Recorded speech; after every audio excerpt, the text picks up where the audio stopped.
অস্থিরতা যেন কাটছে না নিত্যপণ্যের বাজারে। দ্রব্যমূল্যের ঊর্ধ্বগতিতে বিপাকে পড়েছে স্বল্প আয়ের মানুষ।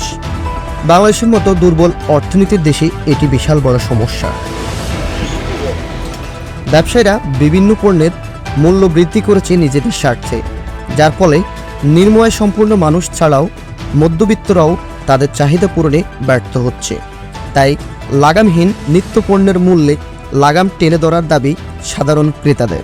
দিকে প্রাইসে একটা এফেক্ট হয়েছিল, ভালো কথা, কিন্তু এখন আবার আগের জায়গায় আসছে। তো মানে যারা সরে গেছিল তারাও আবার লাড়াচাড়া দিয়ে উঠছে। তো এখন আবার একটু তাদেরকে একটু ধাক্কা দেওয়া উচিত, যাতে আবার নর্মাল আসে।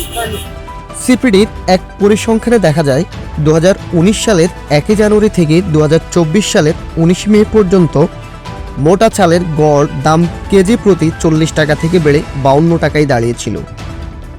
বর্তমানে চাল বিক্রেতারা বলছেন দাম এখনও সেই পূর্বের জায়গায় রয়েছে।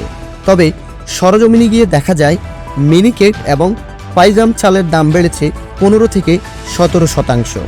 দাম কমে নাই বা কোনো ইয়ে হয় নাই, মাঝখানে শুধু একটু ওই যে বন্যার সময় মোটা চালের দামটা একটু বাড়তি হয়েছে। না, চালের দাম এখন আপাতত বেড়ে নেই, আগের দামে আছে। আটার চাল মোটা চালের দাম একটু বাড়ছিল 2-1 টাকা, আর সমস্ত চাল আগের দামে আছে। এক মাসে একভাবে চলতেছে। মোহাম্মদপুর কাঁচা বাজার ঘুরে দেখা যায় সপ্তাহের ব্যবধানেও কমেনি কোনো পণ্যের দাম। কিছু পণ্যের দাম না বাড়লেও কেজি প্রতি দাম বেড়েছে টমেটো এবং কাঁচামরিচে। সপ্তাহে মরিচ বেশি ছিল, 200 কিলো 220 টাকা ছিল, আর টমেটো এরকমই দাম ছিল। ওটা ইন্ডিয়া থেকে আসে, তো মরিচ ইন্ডিয়া থেকে কম আসলে বাড়ে, আবার আমদানির একটু কমে, এরকমটাই।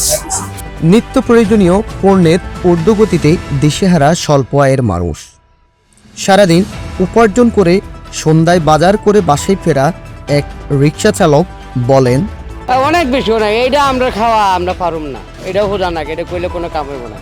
এরা মনে করেন সরকারে কইব যে দাম কমাইছি করছি আর এনে বাড়তে থাকবো, এটা বুঝুম না।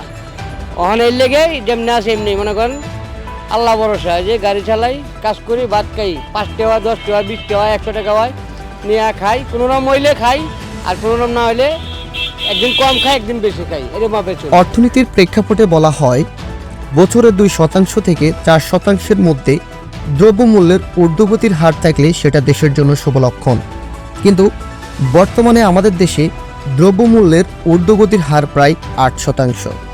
ভবিষ্যতে তা আরও বাড়বে বলে ধারণা করা হচ্ছে। তাই দ্রব্যমূল্যের ঊর্ধ্বগতির ব্যাপারে এখনই উদ্যোগ নেওয়া জরুরি।